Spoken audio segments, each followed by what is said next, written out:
retomando aqui, agradecendo aí a presença de todos, né, e ter a responsabilidade de praticamente fechar esse seminário que foi tão interessante, para mim foi um momento intenso de aprendizado, porque a área aí do direito penal econômico não é a minha área, e tomar aí o fio da narrativa do Canedo, na parte que me cabe neste latifúndio, né, Canedo, que seria apresentar um pouco dos conceitos, ou do conceito de organizações criminosas, de crime organizado, e trazer algumas notas históricas sobre algumas organizações criminosas.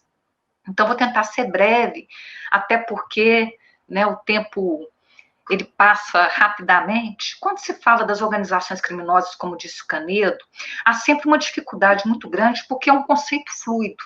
Tanto que autores como, por exemplo, o René Aldotti, a Ana Luísa Almeida Ferro, o próprio Antônio Pitombo vão falar ou vão aludir à esfinge ou à hidra de Lerna, a esfinge como um grande enigma a ser desvendado, e a hidra de Lerna como esse monstro de várias cabeças, uma delas imortal, quando aludem ao crime organizado. Mas, na verdade, tirando aí as alusões míticas, nós podemos pensar no crime organizado como se fosse um daguerreótipo, uma fotografia, que sempre quando ela é retratada, sempre quando ela vem a lume, aquela imagem ela já passou, aquela imagem ela é algo estático, que não acompanha o dinamismo e a transparência do crime organizado. A transparência seguindo aí o conceito, né, daquele filósofo do Han Byung-chul, que fala de algo que se encontra na nossa frente, mas que se torna quase que invisível, porque muitas vezes é difícil de ter os olhos de ver, né, e os ouvidos de ouvir. No 16º Congresso da Associação Internacional de Direito Penal, lá nos idos dos anos 90, se falava que as características do crime organizado seriam a divisão de trabalho, a dispersão da responsabilidade individual na organização, um grande número de agentes, o segredo, que nós vamos ver depois, é a base, aí, muitas vezes, do crime organizado, essa mistura entre atividades lícitas e ilícitas, uma capacidade de neutralizar os esforços de aplicação da lei, seja por meio da intimidação, do uso da força, seja por meio da corrupção. E é interessante notar que alguns autores vão utilizar a expressão do cancro ou do câncer. Um deles, por exemplo, é o Rubem Alves, quando ele fala dos crimes de amor e dos crimes de poder. Ele fala que o crime organizado faz parte dos crimes de poder e é como um cancro que come, na verdade, o tecido social. Mas essa expressão e esse conceito, além da infelicidade do conceito de saúde, ele não é muito próprio, porque grandes estudiosos do crime organizado, como, por exemplo, Giovanni Falcone, numa entrevista que ele deu um pouco antes do seu atentado, falando sobre coisas da Cosa Nostra, quando ele falou sobre a Cosa Nostra, ele falou que uma das características da criminalidade organizada, notadamente da máfia, um dos vários crimes organizados, é essa atividade de simbiose com o próprio Estado. E o Hélio Luz, quando fala sobre o crime organizado no Rio de Janeiro, ele fala justamente desse nascimento do crime organizado dentro do próprio Estado, confundindo-se às vezes com o próprio Estado. Então, mais do que uma relação de destruição com o tecido social e com o tecido do Estado, é, como disse o Canedo, uma convivência que pode produzir anomia, que pode produzir um estado disfuncional, que se vale da corrupção, que se vale da intimidação, mas é algo que se encontra ali fluindo como um obligato, como se fossem duas músicas tocando em conjunto uma melodia de terror. Há uma dificuldade muito grande na definição da responsabilidade criminal, muitas vezes tendo que se apelar aí para colaboração premiada, para infiltração de agentes policiais, pelo uso de tecnologias na investigação, até porque o crime sempre anda vários passos à frente. Os métodos de ação são diversos, da criminalidade comum ou convencional.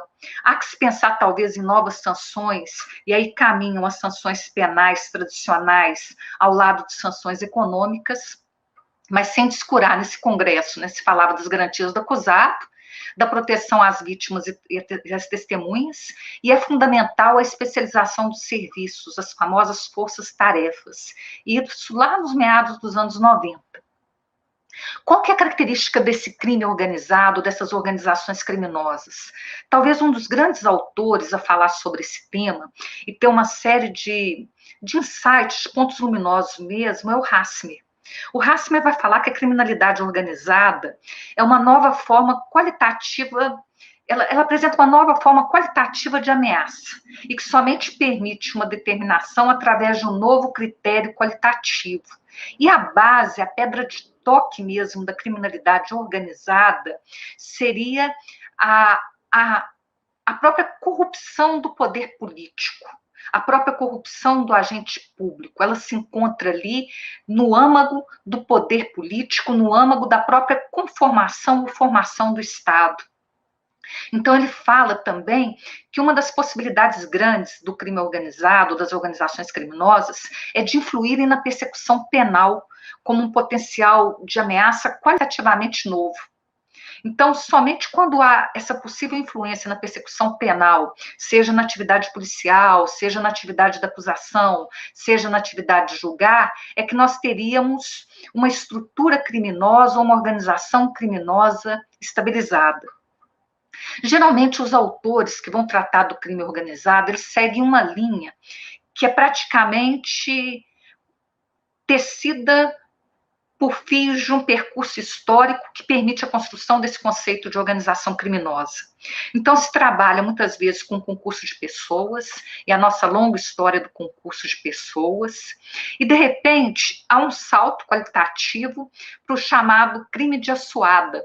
O crime de assuada é a primeira definição que aparece nas ordenações do reino, notadamente nas ordenações filipinas, que é a junção de vários malfeitores para o cometimento de condutas criminosas, que deu origem no Brasil ao antigo crime de quadrilha ou bando, hoje de associação criminosa.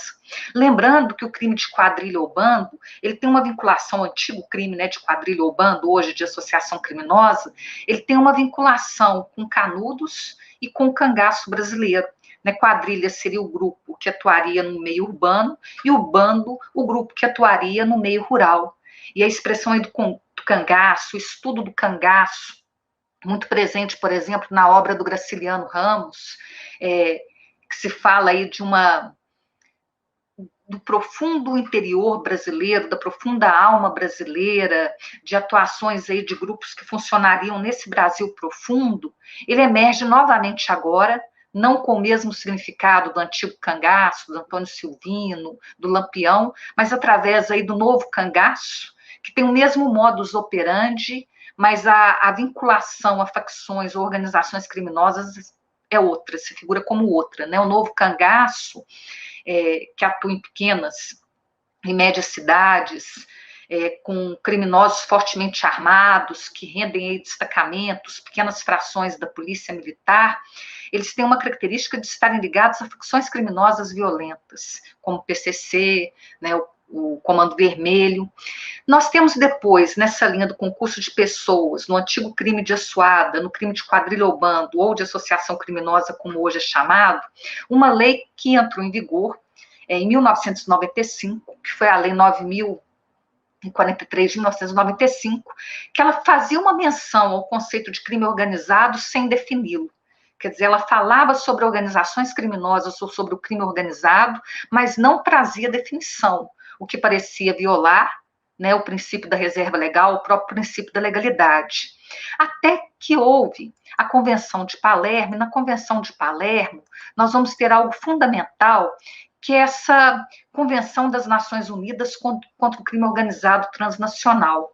Palermo, por quê? Uma alusão clara aí ao atentado que vitimou o Giovanni Falcone e o Paolo Borsellino, na famosa Operação Mãos Limpas. O atentado de Giovanni Falcone data de 23 de maio de 1992. Palermo é a cidade símbolo. E essa convenção da ONU é uma convenção que é complementada por 3 protocolos. Ela entrou em vigor em setembro de 2003, ela é complementada por 3 protocolos que abordam áreas específicas. O protocolo relativo à prevenção, repressão e punição do tráfico de pessoas, em especial mulheres e crianças, o protocolo relativo ao combate ao tráfico dos migrantes por via terrestre, marítima e aérea, e o protocolo contra a fabricação e o tráfico ilícito de armas de fogo e suas peças e componentes de munição. Aqui no Brasil, a entrada em vigor se dá através do decreto 5.015, de 12 de março de 2004, que promulga a Convenção das Nações Unidas contra o Crime Organizado Transnacional. E aí nós vamos ter, entrando em vigor, a Lei 12.850 de 2013, que vai trazer um conceito de organização criminosa, mas, como disse o Canedo, ele se apresenta como um sapato em que muitas vezes o pé ele não se adequa.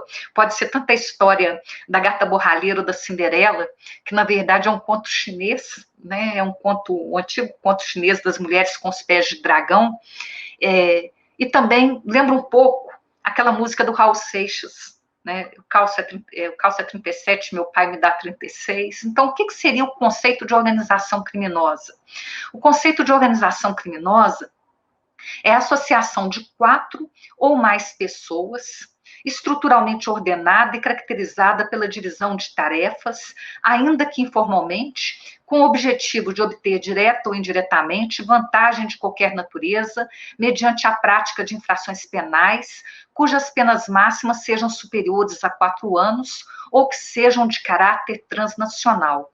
Nós já vimos aí um dos significados das organizações criminosas, que é a potencialidade de corrupção de agentes públicos, a própria estruturação da atividade criminosa e a estabilização dela se dá pela influência na persecução penal de acordo com Hassner.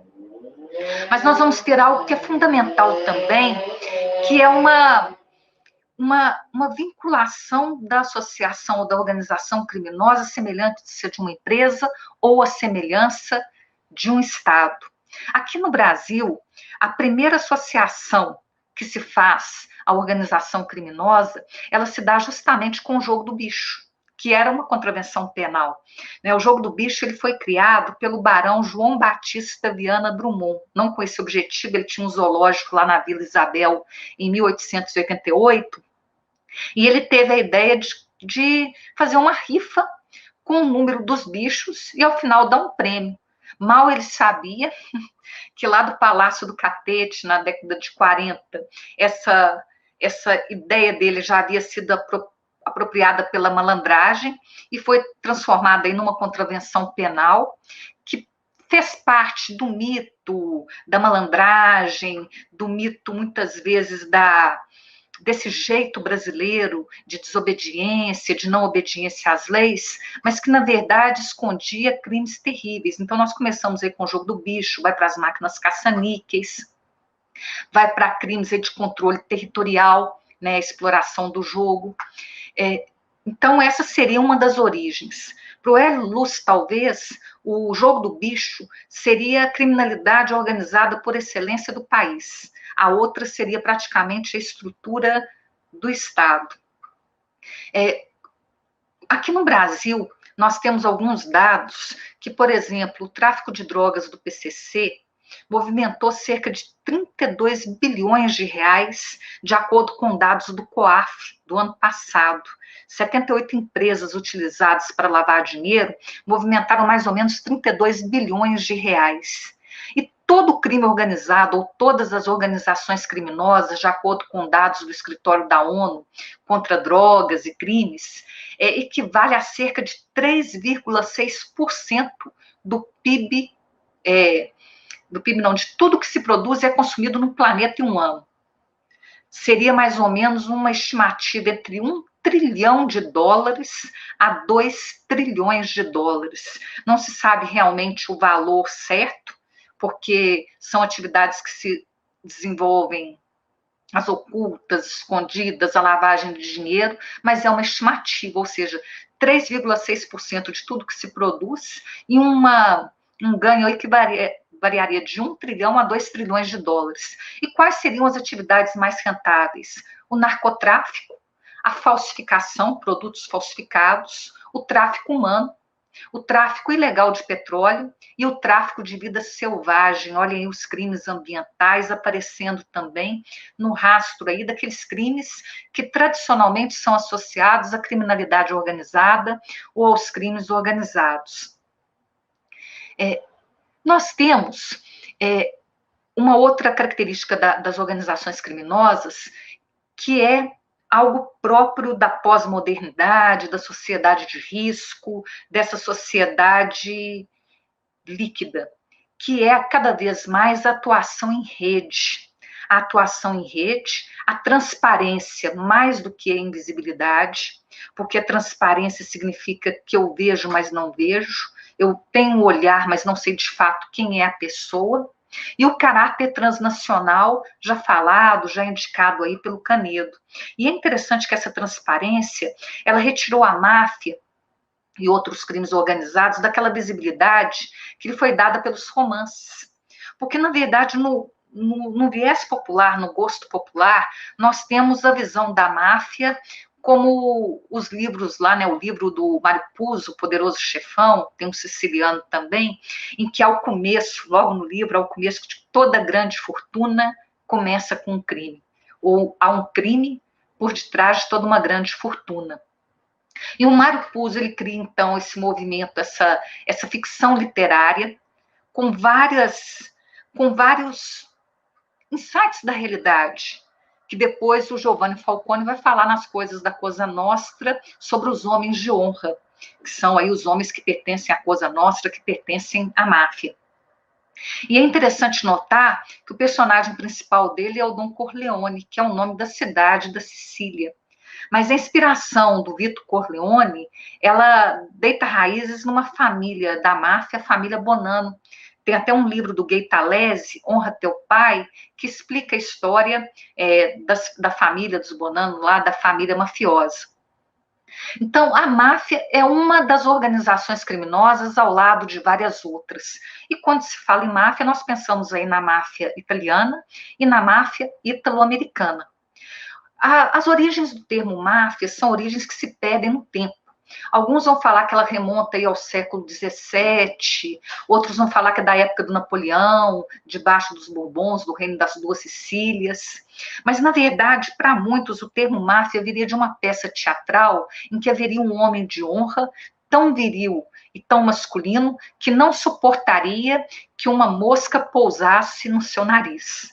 A máfia italiana, ela teria 4 fases. Uma das fases dela seria a fase do seu nascimento, da sua gestação, que vai ao longo do século XVI até o século XIX, numa Sicília submetida aí a várias dominações políticas, econômicas, como uma forma de escape da violência de vários povos que dominaram, conquistaram, fizeram com que o povo siciliano tivesse cada vez mais valor no silêncio e não na palavra. Né? Ao contrário do que se fala muitas vezes que a linguagem é fundamental, no crime organizado, na Cosa Nostra, o Giovanni Falcone vai falar que o fundamental é o silêncio, o fundamental é dizer e não dizer, o fundamental é utilizar metáforas, alegorias, e sempre dizer a verdade. Quando a gente lê as entrevistas que o Giovanni Falcone concedeu um pouco antes do seu atentado, há uma certa admiração relutante por algumas características da máfia, embora ele tenha se investido ali com uma missão de lutar contra esse fenômeno de violência, de intimidação, de corrupção da máfia. Então, nós temos essa máfia que gesta no silêncio, esse fenômeno de incubação da máfia italiana. Depois há uma máfia agrária, em que o chefe ele é quase que um camponês rústico, de poucas palavras, ele vai vender proteção. Depois nós vamos ter, nos anos 50, um movimento mais urbano, de uma máfia mais urbana, e de repente ela vai passar do nível local para o nível nacional, para o nível europeu, principalmente nessa fase, que é considerada uma fase urbana empresarial, a partir dos anos 60, cobrando proteção, sobretudo em obras.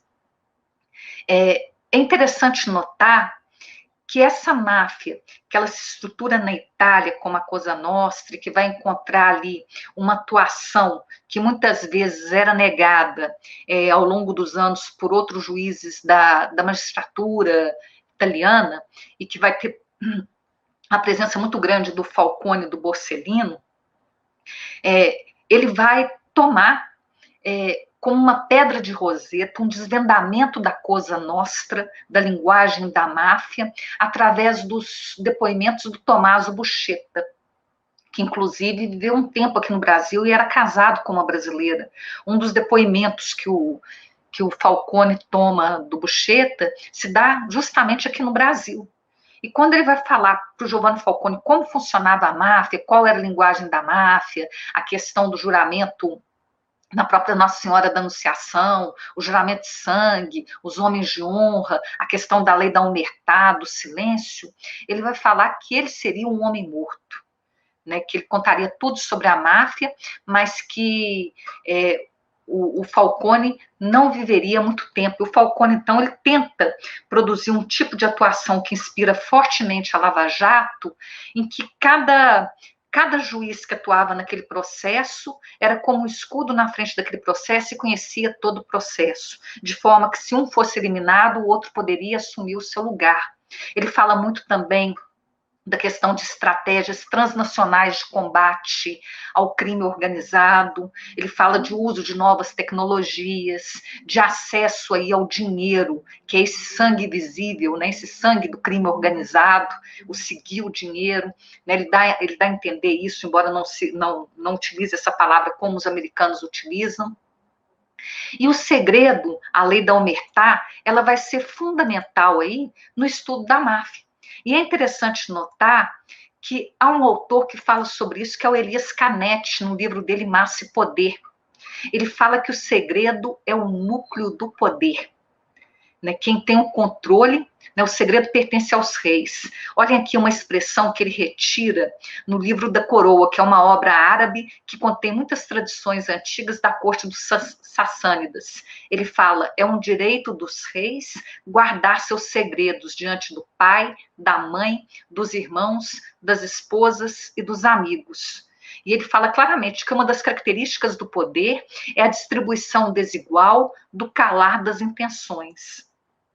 Nós temos, na verdade, essa máfia se espraiando nos Estados Unidos da América, mas chega um ponto que elas vão ser totalmente independentes, e é notório que muitas vezes o crescimento da máfia ítalo-americana, ela se dá no momento da lei seca, ela se dá justamente no momento da proibição de uma lei de caráter puritano, que proíbe aí a venda, o comércio de bebidas.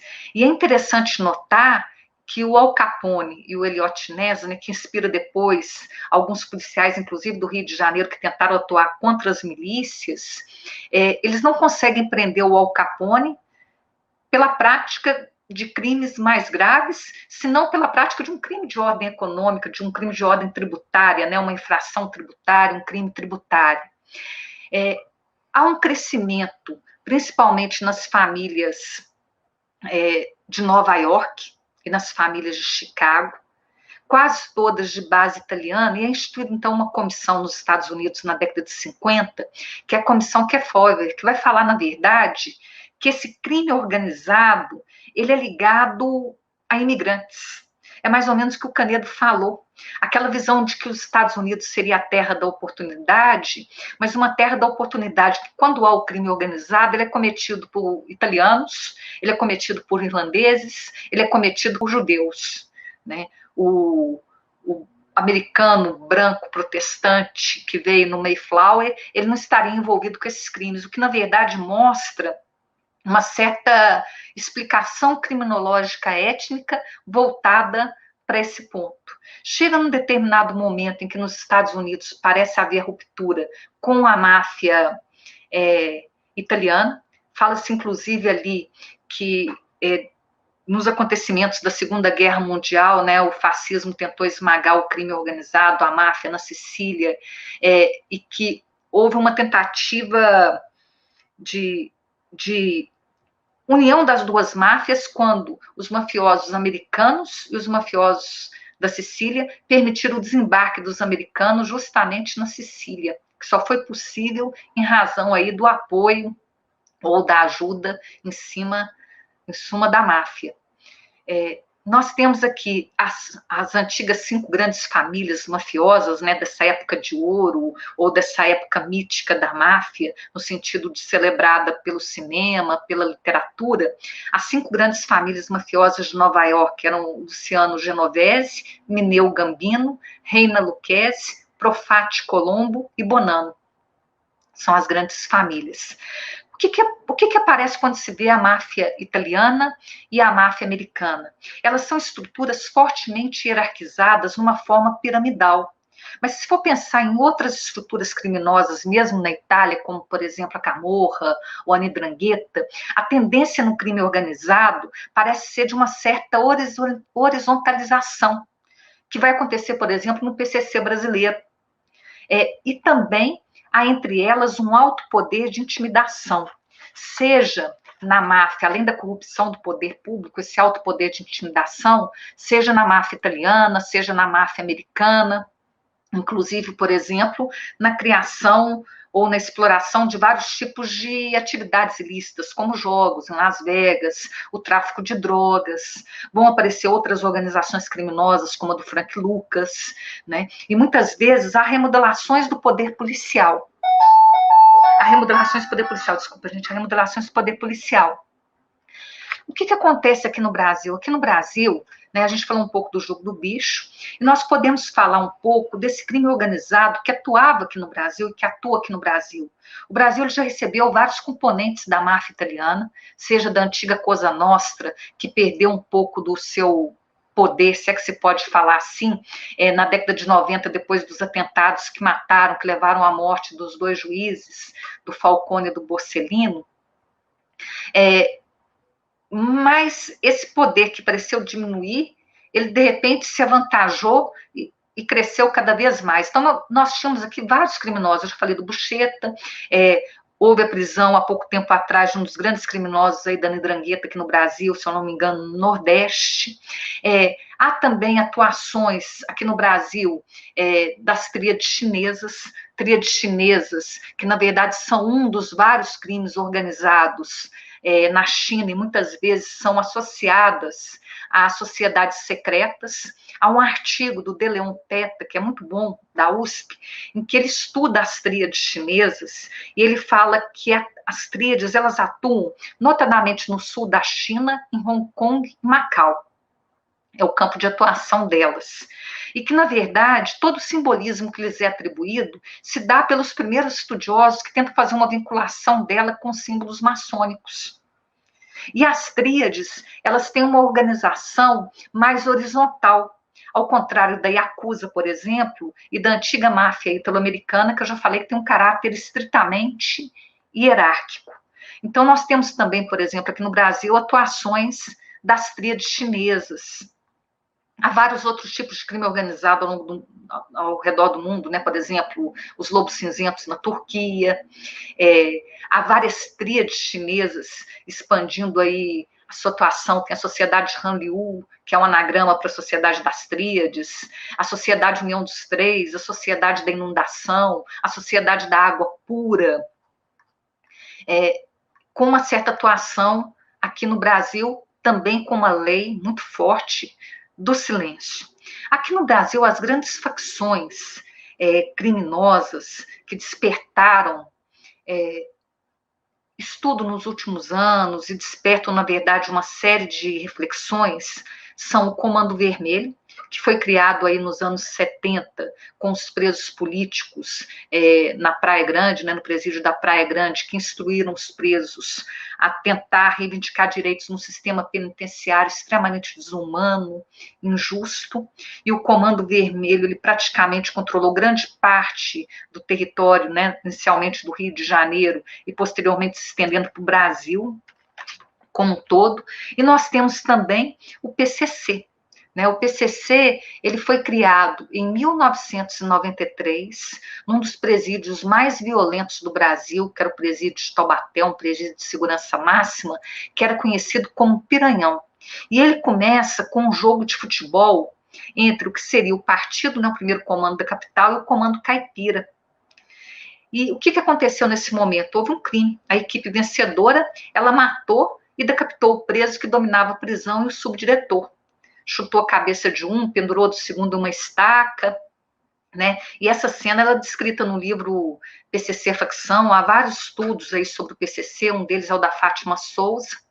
E o PCC, então, inicialmente ele é negado pelo Estado como se ele não existisse. Ele começa no sistema prisional e ele controla cela a cela e depois a rua, naqueles atentados aí de 2006. É interessante notar que o PCC, a presença do PCC no Brasil hoje, ela é praticamente presente em todos os estados. Muito alta, por exemplo, no Paraná, São Paulo, Mato Grosso do Sul, no Acre. Mais ou menos de baixa para média em Minas Gerais, Goiás, Bahia. Baixa, né, no Mato Grosso, no Amazonas, no Pará. E eles têm uma visão que o Hassler vai chamar atenção, e que o Falcone também vai chamar atenção, para a criação de um tipo de organização que é uma organização jurídica. A organização do crime organizado ou das facções criminosas, ela obedece a determinadas regras. E o PCC, ele tem uma certa regra horizontalizada com o domínio do sistema prisional, inclusive do sistema prisional feminino, aparecendo no livro Lá as Prisioneiras, do Drauzio Varela, que fala o seguinte, que todos os integrantes devem lealdade e respeito ao primeiro comando da capital, devem tratar todos com respeito, dando bons exemplos a ser seguidos pela massa, e devem ser justos e imparciais. E eles devem lutar sempre pela paz, justiça, liberdade, igualdade e união, visando sempre o crescimento da organização, respeitando sempre a ética do crime. E é interessante notar que eles têm uma organização que é uma organização baseada nas sintonias. E há um tribunal do crime, que é o ir para as ideias, né, que é o ir para o tribunal do crime. Então, o comando fica na sintonia geral final, há a sintonia dos gravatas, que são os advogados, contratação e pagamento de advogado, há a sintonia da ajuda, que é a distribuição de cesta básica ou de auxílio aos integrantes da facção, há a sintonia financeira, que é o braço econômico da organização, que hoje tem vinculações, inclusive, com a máfia italiana. Há a sintonia do cadastro, que são registros em gerais, quem que são os membros batizados, quem que foi excluído, quem que é punido. A sintonia financeira, ela se liga à sintonia do progresso, que é o tráfico de drogas, em que tem a sintonia do BOB, que é o comércio da maconha, a sintonia da 100%, que é o comércio da cocaína, e a sintonia das CFMs, que é relativa à boca de fumo. A sintonia financeira ainda tem a sintonia da cebola, que é a arrecadação da mensalidade dos membros do PCC que estão fora da prisão, a sintonia da rifa, que organiza os prêmios, e a sintonia do cigarro, que é o contrabando e a comercialização. Né? Hoje o PCC, ele desafia aí toda e qualquer contenção por parte do Estado. Então, nós tivemos o Comando Vermelho aqui no Brasil, o PCC e outras facções, os Amigos dos Amigos, a facção do Norte, há várias facções que controlam parte ou não e que se aliam ou não a esses crimes organizados, controlam parte ou não do território, ou parte ou não do sistema prisional. E ao lado desses crimes organizados surgiram as milícias, formadas quase sempre por agentes de segurança, policiais militares, ex-policiais militares, policiais civis, bombeiros militares, agentes penitenciários, né, a famosa polícia penal, e que oferecem no primeiro momento a proteção. E, inicialmente, a milícia surge no Rio de Janeiro, ali no Rio das Pedras, como uma forma de dar proteção contra o tráfico de drogas, e depois elas vão se estruturando, cobrando proteção do comércio local, transporte de vans, o mototáxi, venda de água mineral, distribuição de botijões de gás, o gato net, né? E há várias aí milícias famosas, como a Liga da Justiça, a Capa Preta. Com o passar do tempo, essas milícias elas se aliaram ao crime organizado, às facções criminosas, por exemplo, o Comando Vermelho. E aí surgiram as narcomilícias. Então, na verdade, tudo obedece também a uma estrutura negocial. O Giovanni Falcone, ele falava que a máfia não gostava de matar espetacularmente, a máfia gostava de matar eficientemente. Os homicídios, por exemplo, mais caros eram os homicídios de excelência, aqueles homicídios que eram cometidos contra pessoas que tinham um aparato de proteção ao seu redor, que muitas vezes eram agentes do Estado. E aí haviam as explosões, esses homicídios espetaculares, como o próprio homicídio do Giovanni Falcone foi, né? Ele foi literalmente explodido ali na estrada. E nós tivemos aqui no Brasil também uma série de tentativas de intimidação ou de atividades de intimidação quando há um certo desafio a essas organizações criminosas, porque lembrem-se, o poder de corrupção que se encontra dentro do próprio Estado se alia ao poder de intimidação. E isso é bem antigo. Só para citar 2 exemplos, o famoso escândalo da mandioca, que aconteceu entre 1979 e 81, lá em Floresta, em Pernambuco, em que foi morto, foi assassinado, um procurador da República, Pedro Jorge de Mello e Silva, quando ele pôs o olhar, pôs a investigação em algumas fraudes acontecidas no Banco do Brasil, envolvendo funcionários de cartórios, um técnico da Emater, agricultores, fazendeiros, políticos, que se beneficiaram de um esquema fraudulento que desviou cerca de 1,5 bilhão de cruzeiros. Hoje seria mais ou menos 20 milhões de reais dos cofres públicos. Nós tivemos, por exemplo, aqui no Brasil, o homicídio de 7 de setembro de 1999. Leopoldino Marques do Amaral, um juiz da Vara de Família de Cuiabá, ele foi morto com um tiro na nuca e outro no ouvido. O seu corpo foi encontrado semi-carbonizado em Concepción. Por quê? Porque ele denunciou um esquema de venda de sentenças em Mato Grosso. Em 14 de março de 2003, o juiz Antônio José Machado Dias, 47 anos, foi morto em Presidente Prudente com 4 tiros de pistola. Era corregedor das penitenciárias e foi morto a mando do PCC. Em 24 de março de 2003, o juiz Alexandre Martins de Castro Filho, juiz das execuções penais do Espírito Santo, também foi morto, assassinado. E em 11 de agosto de 2011, a juíza Patrícia Scioli foi morta com 21 tiros, porque investigava em um esquema de corrupção envolvendo o jogo ilegal, o tráfico, as milícias e a banda podre da Polícia Militar do Rio de Janeiro. Ao mesmo tempo que se fala dos achaques que muitos cometem contra o crime organizado e que fazem o crime organizado persistir ao longo do tempo, porque há esse braço de corrupção. E esse braço de corrupção, muitas vezes, ele abrange ali a ponta da linha, as polícias, passa pela estrutura do Estado como um todo, agentes políticos de variados graus, de município, Estado, União. Os policiais no Brasil, principalmente os policiais no Rio de Janeiro, eles têm 8 vezes mais chance de serem mortos do que um cidadão comum.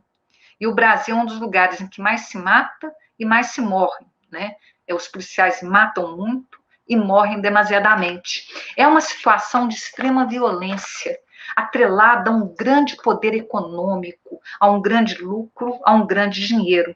E aí fica a questão, que o Raimundo Fauro, ele coloca no final do seu livro, Os Donos do Poder, falando desse patrimonialismo subjacente que sempre acontece e que sempre existiu no Brasil.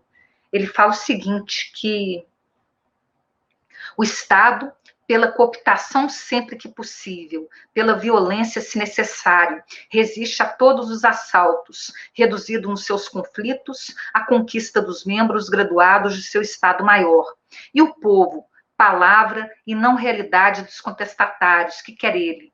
Este oscila entre o parasitismo, a mobilização das passeatas sem participação política e a nacionalização do poder, mais preocupado com os novos senhores, filhos do dinheiro e da subversão, do que com os comandantes do alto, paternais e, como bom príncipe, dispensários de justiça e proteção. A lei, retórica e elegante, não o interessa. A eleição, mesmo formalmente livre, lhe reserva a escolha entre opções que ele não formulou. Lembrando aí que, muitas vezes, uma das atividades de controle das milícias e das organizações criminosas é através do poder político eleitoral, né? Então, com isso, eu agradeço aí a paciência de todos, né? Terminando aí a fala, me desculpem pelo atropelo, eu tentei fazer um resumo. Obrigada, viu, Lélia? Obrigada a todos, Fernando. Todo mundo está postando só isso aqui, ó, professor. Fonte de conhecimento sem fim, fechando com chave de ouro, excelente exposição, quanta sabedoria, e vai, ótimas explanações da professora Daniela, adoro a contextualização histórica da professora Daniela, sempre muito pertinente. Parabéns, professora. É isso aí, Daniela, você é fantástica, não ia falar, mais de X anos, né? Conquistando as nossas mentes aí com a sua simplicidade, a sua capacidade.